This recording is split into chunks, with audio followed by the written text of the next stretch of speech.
কি বলেছিলাম তো ফিরে এসে একটা জয়ের খবর দেবো। দেখো, একটা জয় একটা হার, একটা জয় একটা হার।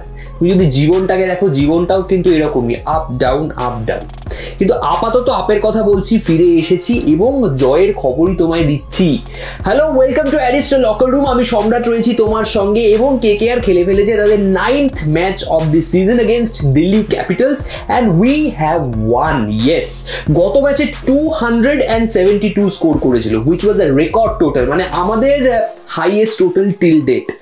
কিন্তু এই ম্যাচে স্কোরটা অতদূর ওঠেনি, কারণ তুমি যদি একটু পেছনে চিন্তা করে দেখো, গত ম্যাচে স্পিনারদের পারফর্ম না করা নিয়ে কিন্তু অনেকগুলো কোয়েশ্চেন একসাথে উঠে গেছিল। ইডেনের পিচ নিয়ে কোয়েশ্চেন উঠেছিল এবং সেই পিচটাই কিন্তু এইবার পুরো ট্রান্সফর্ম হয়ে গেল একটা স্পিনিং পিচ।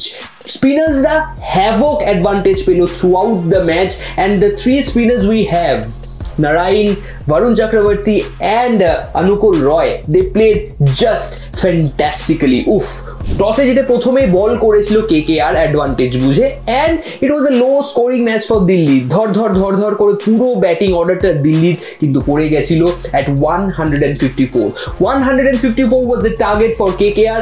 ব্যাটিং করতে নেমে আর সেরকম কিচ্ছু বলার নেই। যদিও আমরা 3টে উইকেট হারিয়ে ফেলেছিলাম, কিন্তু it was a cheese cake, a cake walk for KKR. 3টে উইকেট খুইয়েই কিন্তু আমরা 154 টার্গেট অ্যাচিভ করে ফেলেছি and we won the match.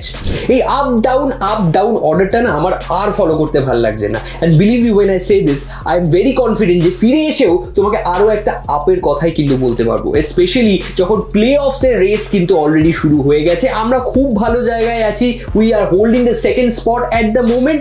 But হ্যাঁ, সময় কি বলছে আর সময় স্টোরে আমাদের জন্য কি আছে সেটা কিন্তু অবশ্যই দেখার। Until then, take care. This was Aristo locker room. আমি সম্রাট ছিলাম তোমার সঙ্গে। যাওয়ার আগে আরো একটা কথা বলবো, please do visit Aristo India's premium wardrobe and kitchen. Visit aristo-india.com.